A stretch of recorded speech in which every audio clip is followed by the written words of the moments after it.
Shalom, shalom. Que le nom du Seigneur soit encore béni. Je tiens encore à m'excuser pour le fait que depuis quelques jours, des vidéos n'ont pas été postées.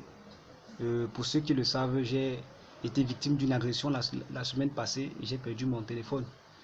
Mais par la grâce de Dieu, j'ai pu avoir un second téléphone temporaire en attendant que le Seigneur fasse grâce.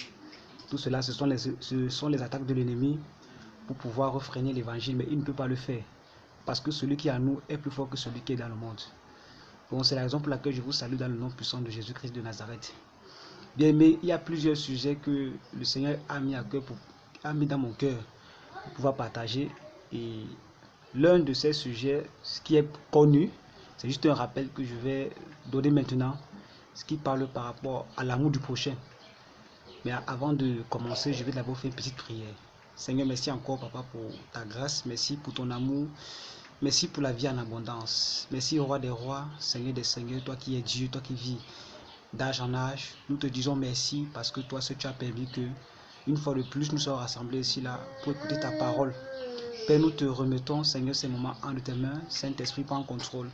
Parle à une âme, Seigneur, qui est affligée. Parle à une âme qui a besoin de consolation. Parle à une âme qui te recherche. Et que cet enseignement soit une bénédiction au nom de Jésus-Christ. Merci parce que tu disposes toujours. Et tu disposeras toujours, Seigneur, afin que l'évangile soit propagé. Au nom de Jésus-Christ. Amen. Donc, bien aimé dans le Seigneur, comme je le disais, n'est-ce pas, l'un des sujets que Dieu a mis à cœur pour te parler, c'est par rapport à l'amour du prochain. Un texte qui est bel et bien connu dans Matthieu chapitre 22, le verset 39 seulement. Matthieu 22, le verset 39, il dit: et voici le second qui est semblable. Tu aimeras ton prochain comme toi-même. C'est un verset que nous connaissons beaucoup. C'est un commandement que nous connaissons beaucoup. Un commandement que le Maître nous a donné. Et il y a de cela quelques jours, je parlais avec mon épouse par rapport à ce sujet. Et je lui faisais comprendre l'enseignement que j'avais compris par rapport à aimer son prochain comme soi-même.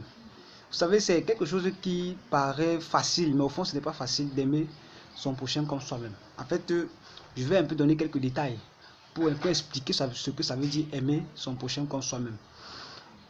Quand le Seigneur m'a enseigné encore en profondeur sur cela, il y a de cela quelques semaines, je me rendais compte à quel point c'était difficile d'aimer son prochain comme soi-même.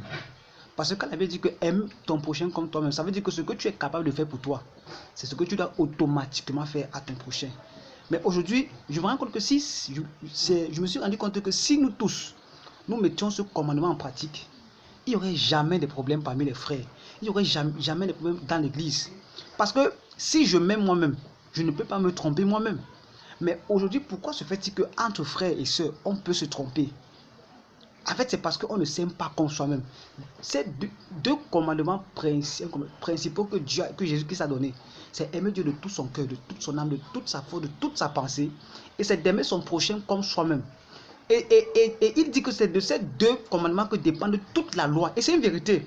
Parce que dans la loi de Moïse, il est dit ceci, que tu ne convoiteras point la chose de ton frère. Est-ce que je peux convoiter ma propre chose? C'est impossible. Ce qui m'appartient, je ne peux pas convoiter cela. Alors si ma propre chose, je ne peux pas convoiter, comment ça veut dire que je peux convoiter celui de mon frère? Ça veut dire qu'automatiquement, je ne mets pas en pratique la parole de Dieu. Mon épouse me disait des que quand elle a appris, en fait, bref, quand elle parlait sur ce sujet avec son grand frère lui disait que si tu es capable de t'acheter une chaussure de 20 000 francs, alors ça veut dire que que tu dois aimer ton prochain comme toi-même, ça veut dire que ce que tu dois offrir à ton frère, c'est ce que toi-même tu portes. Bien aimé, est-ce que c'est ce que nous faisons dans le quotidien? Parfois, quand nous voulons offrir des choses aux gens, on n'offre pas ce que nous-mêmes nous sommes capables de pouvoir porter, par exemple. Quand on veut offrir aux gens, on se dit non, on offre juste, ce sont les démunis, ce sont les personnes qui n'ont rien, ils ne connaissent pas la valeur de la chose. Qu'est-ce qui te le fait dire? Qu'est-ce qui te fait dire qu'ils ne connaissent pas que c'est un problème de connaître la chose? Aime ton prochain comme toi-même. Ton prochain, c'est ton frère. Même si ce n'est pas ton frère de même sang ou bien en Christ, ton prochain, c'est ton semblable. Alors, si c'est que tu ne peux pas te mentir à toi-même, comment peux-tu aller mentir à ton semblable? Si déjà tu ne peux pas te tromper toi-même, comment tu vas aller tromper ton frère? Reconnaissons que c'est une chose qui est assez difficile pour nous. Mais c'est un commandement que Jésus-Christ a donné. Et il a dit qu'il n'est pas venu pour abolir la loi, mais pour accomplir la loi. Ça veut dire qu'on se rend compte que l'église d'aujourd'hui souffre. Pourquoi? Parce qu'on ne marche pas comme l'église primitive. La Bible dit qu'ils avaient tout en commun. Personne ne disait que sa chose lui appartient à lui. Tout était dans un commun accord. Pourquoi? Parce qu'ils aimaient le prochain comme eux-mêmes. Les gens, certaines personnes étaient même prêtes à aller vendre leur terrain. L'argent l'argent du terrain et le partager selon les besoins de tout un chacun. Ça veut dire qu'ils ne se considéraient pas eux-mêmes. Mais aujourd'hui, regardons, il y a des frères qui ont les 4-5 terrains. Et ils ont des frères aussi qui souffrent, même dans leur famille qui souffrent. Mais ils ne sont pas capables d'accomplir cette parole que Jésus-Christ nous a donnée. Et c'est pour cela qu'il y a beaucoup de problèmes, même dans l'église aujourd'hui.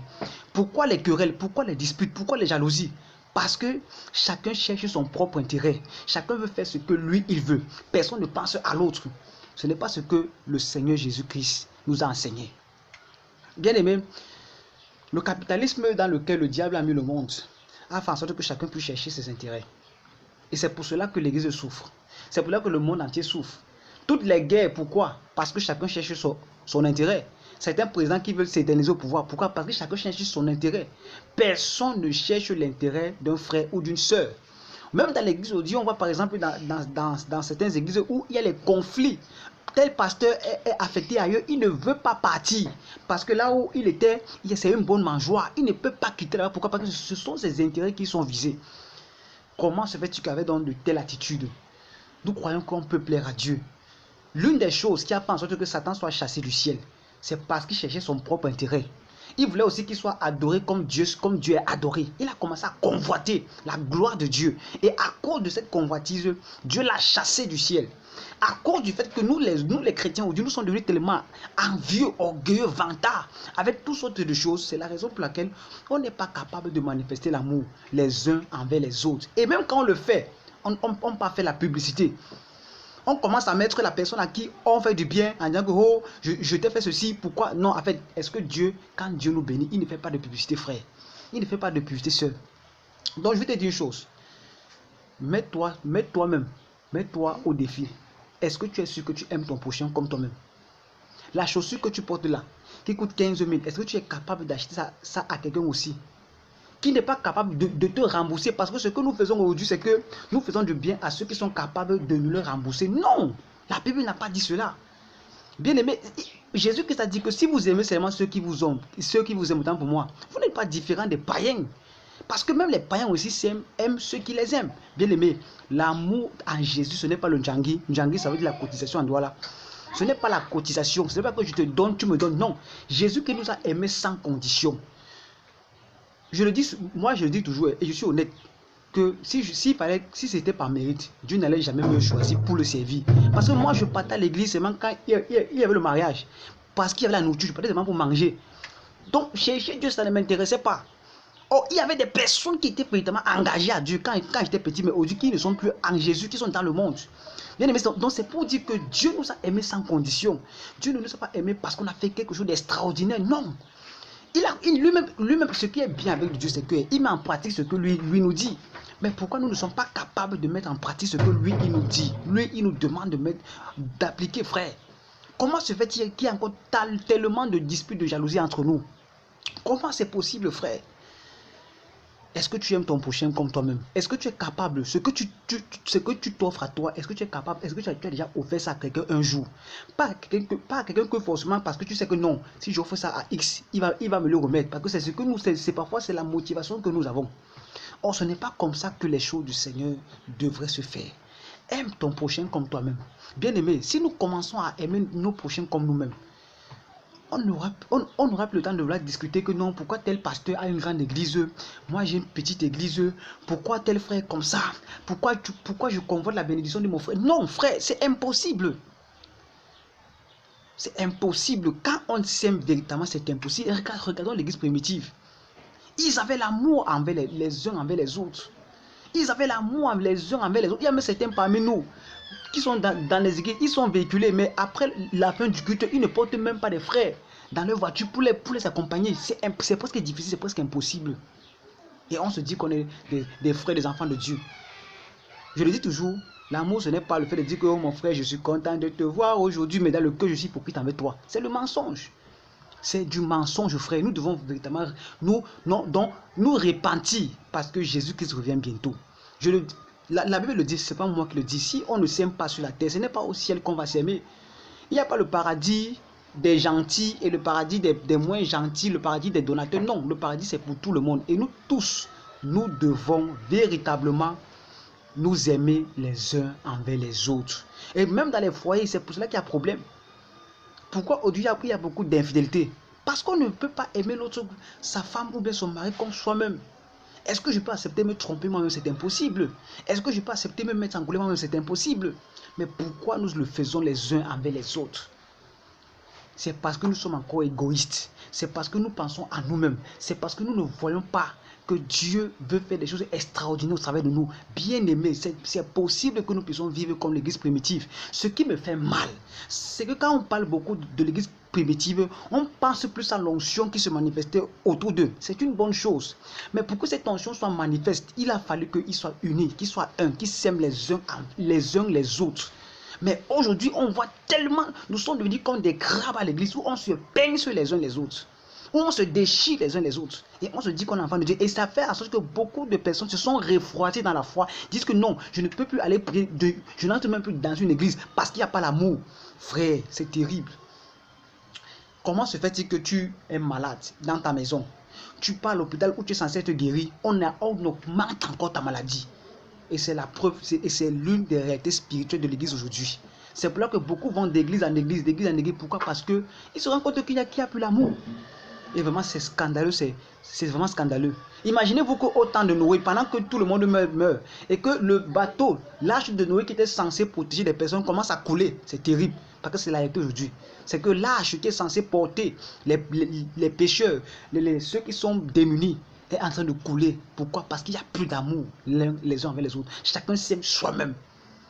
Je suis dépassé. Souvent, j'entends des témoins, un pasteur, ta brebis est malade, tu ne peux pas aller prier parce que la brebis n'a pas donné de l'argent. Oh mon Dieu, où est l'amour? Où est l'amour à l'intérieur?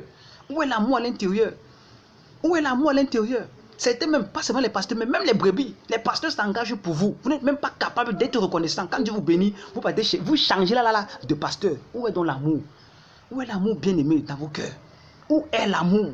Où est cet amour-là?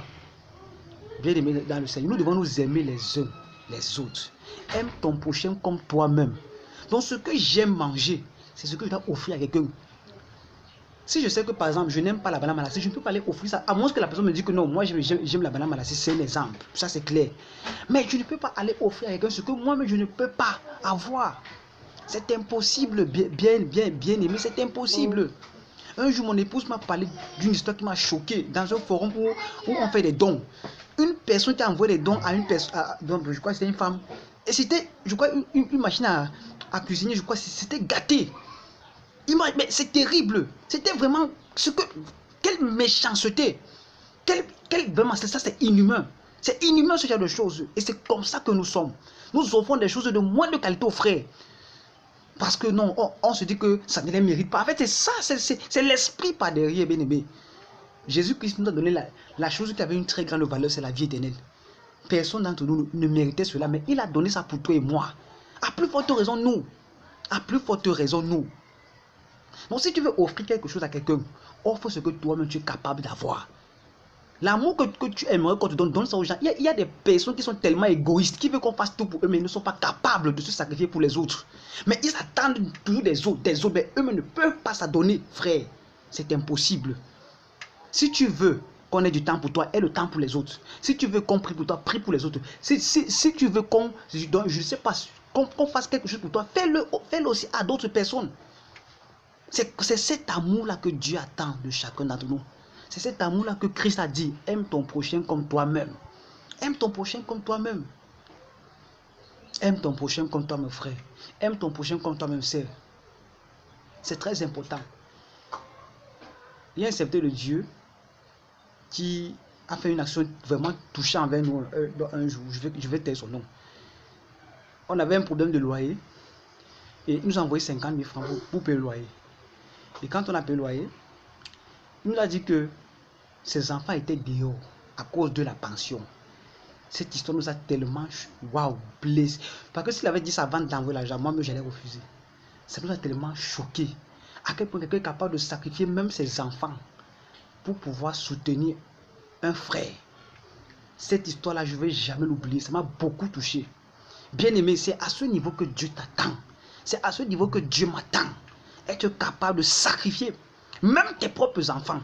Parce que tu veux souvent soutenir d'autres. Il y a plein de personnes, même dans ma belle famille, qui le font. Qui sont capables de payer l'école à d'autres personnes. Mais leurs enfants ne sont même pas inscrits. Combien parmi nous pouvons-nous le faire? Combien parmi nos frères? Combien parmi nous seuls? Nous pensons d'abord à nous-mêmes. Aime ton prochain comme toi-même. Aime ton prochain comme toi-même. Ça se voit dans les moindres détails. On va voir, est-ce que tu as l'amour pour ton prochain? Oh, bien-aimé dans le Seigneur. C'est parce qu'on n'a pas l'amour qu'on commence à insulter les pasteurs. On commence à dire tel pasteur c'est un bandit, c'est un voleur. On appelle les noms. On commence à le mettre sur les réseaux sociaux parce qu'on n'a pas l'amour. Parce que moi-même, si je pêche, je n'aimerais pas qu'on ait parlé de mon nom partout. Je suis vérité. Je dis moi vérité. Donc je ne peux pas le faire. D'aller exposer un frère. Quand Jonathan et Esaü sont morts, David dans son cantique a dit que n'allez pas le publier sur les Philistins. Il a dit que n'allez pas le publier sur les Philistins. Mais nous, aujourd'hui, c'est le contraire qu'on fait. Par cause de la jalousie. Parce qu'un serviteur de Dieu est béni financièrement et qu'il est tombé dans le péché. On se lève, on fait les diètes de 2 heures, 3 heures pour l'insulter. Si toi, tu tombais dans le péché, tu aimerais qu'on fasse ça pour toi. Sois honnête. L'amour a disparu. Et c'est vrai qu'on va rater l'enlèvement. Beaucoup parmi nous. Parce qu'on n'a plus l'amour. Jésus-Christ a été clair. 2 choses. Tu aimes Dieu de tout ton cœur, de toute ton âme, ta force, ta pensée. Tu aimes ton prochain comme toi-même. Est-ce que toi-même tu aimerais que, parce que tu as péché, on a dit ça partout dans le monde entier? Ça ne te plairait pas. Alors pourquoi tu fais ça à ton frère? Parce qu'il a péché. Tu n'as même pas respecté ce premier parole qui dit que quand ton frère a péché, va avec ton frère. Non, mais aujourd'hui, avec le Facebook direct, avec YouTube direct, on peut insulter une personne pendant 3 heures de temps. Parce qu'il a prêché une chose comme ça, parce qu'on l'a filmé dans un hôtel, tu commences à le balancer, ou même les païens par qui Dieu pouvait les sauver, tu commences à fermer la porte à l'évangile. Et tu crois que tu fais l'œuvre de Dieu. Comment insulter tout le monde? Ce n'est pas Jésus-Christ n'a pas passé le temps de le faire sur la terre, je suis désolé. Jésus-Christ n'a pas passé à torcher la vie des gens, des hommes de Dieu, ou bien des frères et des sœurs. Non, arrêtons cela. Arrêtons cela, frère, arrêtons cela. C'est la sorcellerie dans l'église. Repentons-nous, on n'a plus l'amour. On n'a plus d'amour, frère. Revenons à la simplicité de l'évangile. Ce que tu veux qu'on te fasse, fais cela aux autres. Ce que tu aimes, fais à toi-même, fais ça aux autres. C'est le secret de l'amour selon Dieu. Donc vraiment, je vais encourager une personne cet après-midi à lui dire que tu dois aimer ton prochain comme toi-même. C'est le second commandement, accompagné d'une promesse, comme dit les Écritures. Bien aimé, et cela est possible. Si les apôtres l'ont fait, nous aussi nous sommes capables de le faire. Que le Seigneur te bénisse. Shalom.